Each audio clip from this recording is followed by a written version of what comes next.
Greetings once more from Plates and Plots Dinner Theater here in Lexington, South Carolina. We specialize in murder mysteries where mayhem and doom are commonplace. So while online, we have not felt the need to change in any way. We continue to celebrate the month of dismay with our gory stories. Today, we bring a tale that centers on the joys and the delights that children bring. We now present The Beastly Baby. Once upon a time, there was a baby. It was worse than other babies. Well, for one thing, it was larger. Its body was not merely obese, but downright bloated. One of its feet had too many toes. And the other one, not enough. Its hands were both left ones. Its nose was beaky and appeared to be considerably older than the rest of it. Its tiny eyes were surrounded by large black rings due to fatigue, for its guilty conscience hardly ever allowed it to sleep. It was usually damp and sticky, for it wept a great deal. It was consumed by self-pity, which in this case was perfectly justified. It was capable of making only two sorts of noises. Both of them nasty. The first was a choked gurgling, reminiscent of faulty drains. It made these noises when it had succeeded in doing something particularly atrocious. The second was a thin shriek, suggestive of fingernails on blackboards. It made this noise when it had been prevented from doing something particularly atrocious. Fortunately, it could not walk.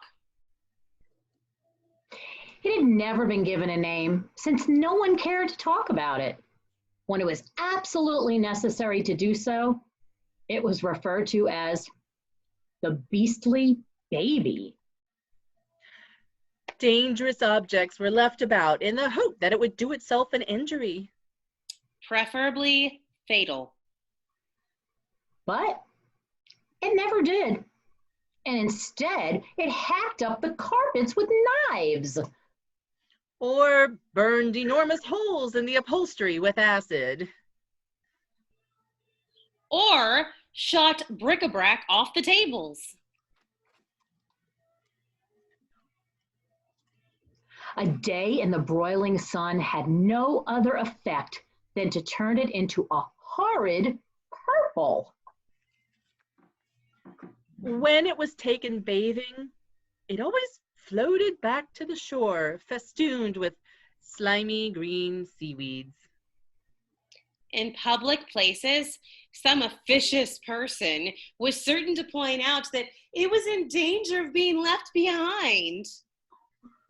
Inevitably, a policeman was looking on whenever it was just about to be momentarily set down on a doorstep. In the meantime, it grew larger and older every day. And what this would eventually lead to, no one liked to think. Then one day, it was taken on a picnic. It was set on an exposed ledge some distance from where the food was. A few minutes later, a passing eagle noticed it there. The eagle, having never been before presented with such an opportunity, carried it off. The eagle found keeping hold of it a little more difficult than he had expected. He attempted to get a further grip on it with his beak. There was a wet sort of explosion, audible for several miles.